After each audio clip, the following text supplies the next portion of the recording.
देखो बहुत सारे स्टूडेंट्स को किसी और सब्जेक्ट से डर लगे या ना लगे, लेकिन मैथ से तो डर लगता है। और पता नहीं कि कुछ स्टूडेंट्स को मैथ के क्वेश्चन को देखकर ऐसा क्यों लगता है कि ये मुझसे ना हो पाएगा। इसके लिए तो स्पेशल लोग होते हैं। देखो किसी भी सब्जेक्ट के प्रति हमारा माइंडसेट ही उसको हार्ड या इजी बनाता है। देखो मैथ एक नॉर्मल सब्जेक्ट की तरह है, बस आप कुछ मिस्टेक करते हो इसलिए आपको मैथ डिफिकल्ट लगता है। लेकिन इस वीडियो के बाद आपका मैथ भी काफी नॉर्मल हो जाएगा। हो सकता है कि इसके बाद आप मैथ में बाकी सब्जेक्ट से अच्छा कर पाओ, और ऐसा हो सकता है 100%। देखो कोई भी सब्जेक्ट हार्ड तभी होता है जब वो हमारे पल्ले ना पड़ता हो, समझ में ना आता हो। आपको हिस्ट्री हार्ड क्यों नहीं लगता, जियोग्राफी हार्ड क्यों नहीं लगता, साइंस हार्ड क्यों नहीं लगता? क्योंकि वो आपको पढ़ते वक्त लाइन बाय लाइन समझ में आ जाता है। लेकिन मैं इतना जरूर कर सकता हूँ कि आपको उसमें से बहुत कुछ याद नहीं होगा।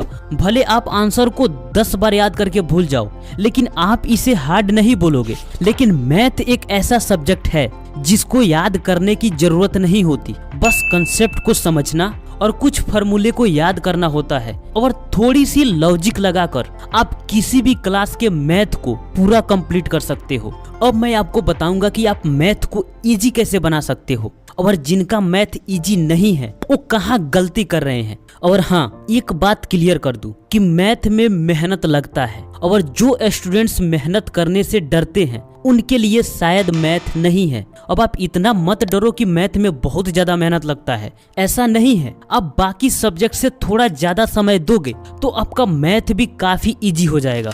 नंबर 1, मैथ का बेसिक नॉलेज गैदर करो। मैथ उन स्टूडेंट्स के लिए इजी हो जाता है जिनका अर्थमेटिक यानी अंक गणित पर पकड़ अच्छी होती है। मैथ को अच्छे से सॉल्व करने के लिए सबसे पहले कम से कम आपको 20 तक टेबल यानी पहाड़ा याद होना चाहिए। उसके बाद आप पॉइंट नोट करते जाओ। एडिशन यानी जोड़, सब्ट्रैक्शन यानी घटाव, मल्टीप्लिकेशन यानी गुणा, और डिवीजन यानी भाग आपको तो अच्छे से आना चाहिए। उसके बाद स्क्वायर एंड स्क्वायर रूट यानी वर्ग और वर्गमूल। उसके बाद एलसीएम एंड एचसीएफ। उसके बाद फ्रैक्शन यानी भिन्न, इसका भी जोड़ घटाव गुना और भाग होता है। उसके बाद simplification. Next cube and cube root यानी घन और घनमूल। नेक्स्ट रेशियो एंड प्रोपोर्शन यानी अनुपात एवं समानुपात। एक्सपोनेंट यानी घातांक। टाइम एंड डिस्टेंस समय एवं दूरी, और परसेंटेज यानी प्रतिशत। और इन सबको पेपर पर नोट कर लो और इस पर अपनी पूरी पकड़ बनाने की कोशिश करो। पर ये सब चीजें तो आप फर्स्ट क्लास से सीखते आ रहे हो, तो अगर इसमें आपको थोड़ी कमी लग रही है तो आप फिर से रिवाइव करो, या आप पॉइंट बाय पॉइंट को यूट्यूब पर सर्च करके भी सीख सकते हो।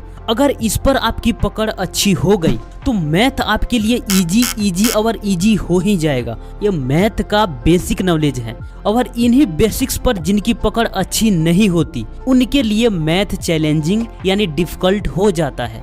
उसके बाद आप फार्मूला का नोटबुक बनाओ, क्योंकि आपके बुक में मैक्सिमम क्वेश्चन फार्मूला से ही सॉल्व होते हैं। तो आप जिस भी क्लास में हो, अगर आप मैथ पर पकड़ बनाना चाहते हो तो आप कोई भी चैप्टर सॉल्व करने से पहले अगर उस चैप्टर में फार्मूला दिए गए हैं तो सबसे पहले कॉपी में नोट कर लो, उसे याद करो, उसके बाद आप क्वेश्चन को सॉल्व करो। ये आपके लिए आसान हो जाएगा। वैसे भी अगर आप कोचिंग जाते हो या स्कूल जाते हो तो मैथ का मैक्सिमम क्वेश्चन टीचर ही सॉल्व करा देते हैं, पर फार्मूला तो वो आपके लिए याद नहीं करेंगे, आपको ही करना होगा। क्योंकि दोबारा प्रैक्टिस और एग्जाम में लिखने के लिए फार्मूला ही काम आएगा। जैसे आप एक छोटी सी एग्जांपल से समझो। अगर आपसे बोला जाए कि एक सर्कल का एरिया निकालो जिसका रेडियस 5 सेंटीमीटर है, तो आपके माइंड में सबसे पहले क्या आएगा? उसका फार्मूला। अगर फार्मूला याद है तो आप आसानी से सॉल्व कर लोगे और वो आपके लिए तो इजी होगा। लेकिन अगर फार्मूला याद नहीं है तो वही क्वेश्चन आपके लिए मुश्किल हो गया। तो सबसे पहले आपका काम है कि मैथ का बेसिक्स पर पकड़ बनाओ।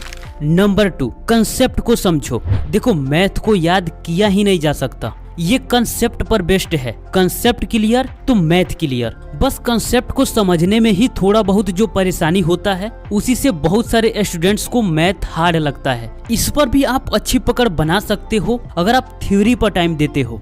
फॉर एग्जाम्पल, अगर आपसे बोला जाए कि आप राइट ट्रायंगल का एरिया निकालो यानी समकोण त्रिभुज का क्षेत्रफल निकालो जिसका हाइपोटेन्यूज 10 सेंटीमीटर और बेस 6 सेंटीमीटर है, तो सबसे पहले तो आपको ये पता होना चाहिए कि आखिर में समकोण त्रिभुज होता क्या है, इसका किस भुजा को कर्ण, किस भुजा को आधार और किस भुजा को लंब बोलते हैं। उसके बाद में अगर आपको इसका क्षेत्रफल निकालना है तो सबसे पहले इसका फॉर्मूला याद होना चाहिए 1/2 बेस इंटू हाइट। पर क्वेश्चन में हाइट का तो वैल्यू ही नहीं है, तो अब हाइट निकलेगा कैसे? तो फिर हम इसका फॉर्मूला ढूंढेंगे। तो इसका फॉर्मूला होता है height is equal to root under hypotenuse square minus base square. अब इतना जब कर लोगे तो सिंपली अब आपको प्रोसेस को फॉलो करना है। अब यहाँ मैथ का बेसिक काम आएगा, गुना कैसे किया जाता है, रूट को कैसे हटाया जाता है, ये तो मालूम होना चाहिए। इसके बाद जब हाइट निकल जाए तब आप एरिया इजीली निकाल लोगे, राइट।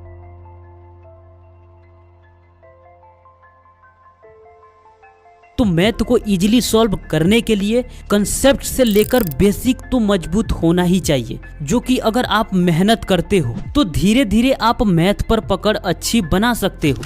Number 3, practice. आपको सब कुछ मालूम है, लेकिन अगर आप प्रैक्टिस नहीं करते हो फिर भी आप मैथ में वीक हो जाओगे, क्योंकि मैथ प्रैक्टिस से ही इजी होता है। और जो लोग मैथ पर समय नहीं देते फिर वही बात आती है कि मैथ हार्ड है। अगर आप क्वेश्चन सॉल्व करते हो, अगर आपसे उसका राइट आंसर नहीं आता है तो इसका मतलब ये नहीं है कि आपके लिए मैथ तो हमेशा के लिए हार्ड ही है। ऐसा सबके साथ होता है, एक बार नहीं आता, 2 बार नहीं आता, तीसरी बार में आ ही जाता है। देखो, अगर आपको मैथ समझ में नहीं आता है तो आप किसी से भी हेल्प ले सकते हो, इसमें शर्म की कोई बात नहीं है, क्योंकि मैथ अपने आप समझ में नहीं आता, इसके लिए दूसरों का हेल्प लेना ही पड़ता है। अगर आप चाहो तो मैथ का ग्रुप डिस्कशन भी कर सकते हो, जिसमें एक दूसरे का प्रॉब्लम सॉल्व हो जाता है, या टीचर तो आपके लिए हमेशा अवेलेबल है, तो कोई दिक्कत की बात ही नहीं है। तो बस आपको मैथ का बेसिक्स नॉलेज मालूम होना चाहिए। कंसेप्ट को समझने के लिए थ्योरी पर ध्यान देना होगा, थोड़ा लॉजिक लगाना होगा और लास्ट में प्रैक्टिस करना होगा। आप जितना प्रैक्टिस करोगे मैथ आपके लिए उतना इजी बनता जाएगा। तो आप ये चीजें करो, फिर आप नहीं बोलोगे कि मैथ मेरे लिए हार्ड है।